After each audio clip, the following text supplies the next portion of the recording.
महाभारत की आज की कहानी में द्रोणाचार्य ने श्री कृष्ण भगवान से ये सारे सवालों के जवाब मांगे। तो चलिए जानते हैं श्री कृष्ण भगवान ने क्या कहा। तो कहानी को अंत तक जरूर देखिए। महाभारत काल में एक ऐसा योद्धा थे जो असीमित ज्ञान और शक्तियों से संपन्न थे, लेकिन हस्तिनापुर के प्रति उनके कर्तव्यों ने उन्हें कई सवालों के घेरे में खड़ा कर दिया। संसार भले ही उसे सर्वश्रेष्ठ गुरु मानता हो, लेकिन श्री कृष्ण ने उन्हें एक विफल गुरु और विफल पिता के रूप में देखा। इस वीडियो में अंत तक बने रहिए ताकि आप जान सकेंगे कि जब मरते समय गुरु द्रोण ने श्री कृष्ण से प्रश्न किए तो उन्होंने क्या उत्तर दिए। महाभारत युद्ध में गुरु द्रोण का वध करना पांडवों के लिए एक बड़ी चुनौती थी। यह तब संभव हुआ जब यह झूठ फैलाया गया कि अश्वत्थामा मारा गया। यह सुनकर गुरु द्रोण ने अपने शस्त्र त्याग दिए। इसके बाद द्रौपदी के भाई धृष्टद्युम्न ने उनका सिर काटकर उनका वध कर दिया।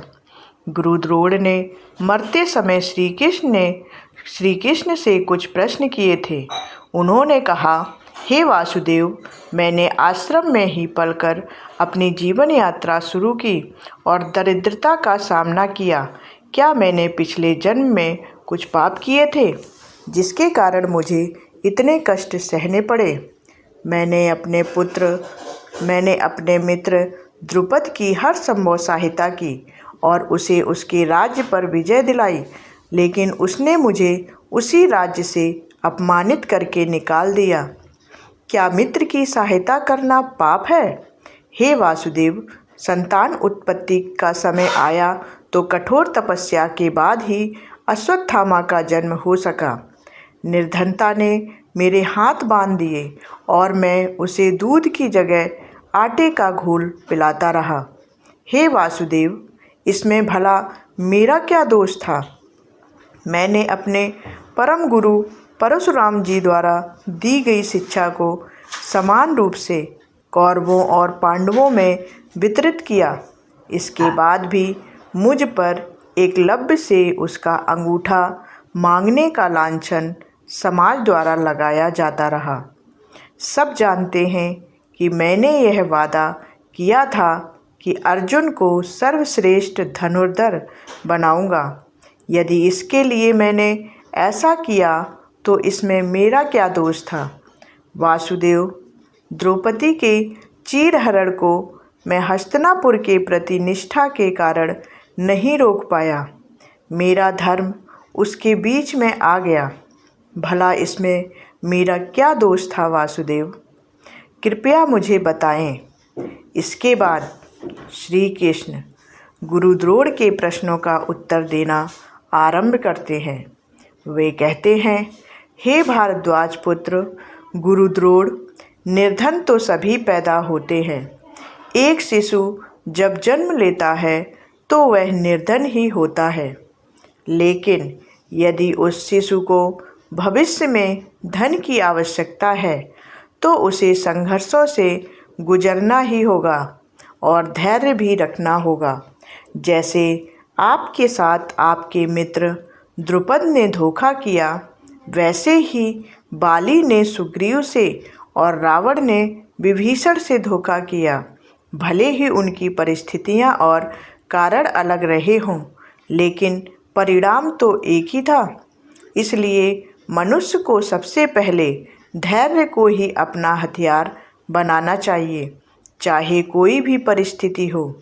अगर वह धैर्य को अपना लेता है तो वह सभी चीज़ों पर विजय प्राप्त कर सकता है। लेकिन हे गुरु द्रोण, आपने बदले की भावना के कारण कौरव और पांडवों को राजा द्रुपद को हराने का काम सौंपा, जिसके कारण दुष्ट दमन आपकी मृत्यु के रूप में पहले से ही तय कर दिया गया।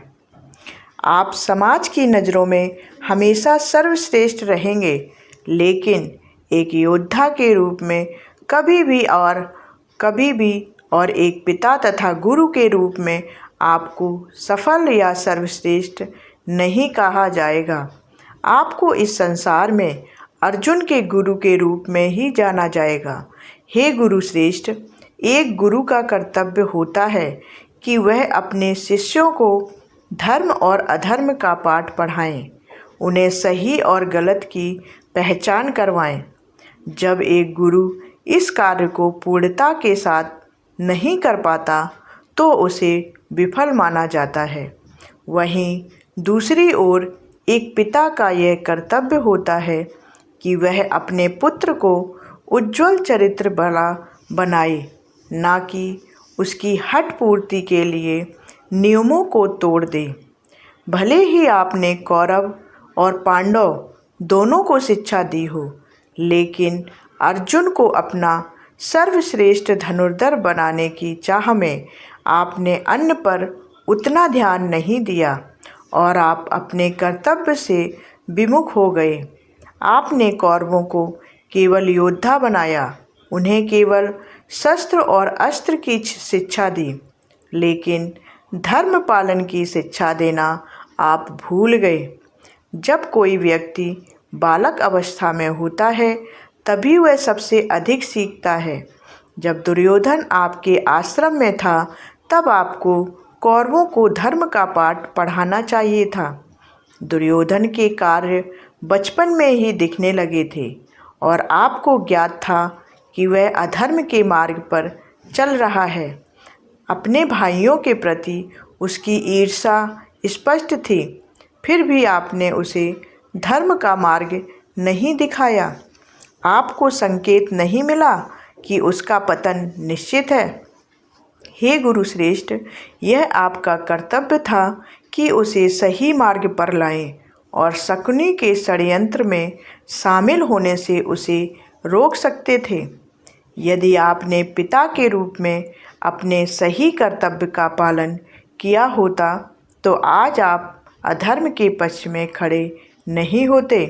आपने अश्वत्थामा की जिद के आगे उसे उसकी सामर्थ्य से अधिक शक्तियाँ दी, जो कहीं ना कहीं उसके पतन का कारण बने। जब वह बचपन में दुर्योधन के साथ रहता था तो यह आपका कर्तव्य बनता था कि आप अपने पुत्र को सही मार्ग दिखाते। यही एक पिता का मोह होता है। अगर आपने उसके बचपन में ही कठोरता दिखाई होती तो वह अधर्म के मार्ग पर ना जाता और शायद द्रौपदी का चीरहरण भी ना होता। हे गुरुदेव, यदि आपने एक पिता और एक गुरु का सही कर्तव्य निभाया होता तो विश्वास कीजिए महाभारत युद्ध कभी नहीं होता। जब यह सत्य आपके सामने आया कि आप अपने कर्तव्य से चूक गए हैं तो गुरु द्रोण ने अपने मन से इस संसार का मोह त्याग दिया। उन्होंने अपने अस्त्र शस्त्रों का परित्याग किया और निहत्थे जमीन पर समाधि की अवस्था में बैठ गए। उनकी आँखों में आंसू बह रहे थे और तभी द्रौपदी के भाई दुष्ट दमन ने अवसर का लाभ उठाकर तलवार से उनका वध कर दिया। इस प्रकार गुरु द्रोण का अंत हुआ। इस प्रसंग से यह शिक्षा मिलती है कि एक अच्छा शिक्षक और एक अच्छा पिता ही समाज का निर्माण कर सकते हैं। अब सवाल यह उठता है कि क्या आप मानते हैं कि द्रोण ने बहुत सी गलतियां की? वह कौन सी गलती थी जिसके कारण महाभारत युद्ध हुआ? अपने विचार कमेंट बॉक्स में अवश्य साझा करें।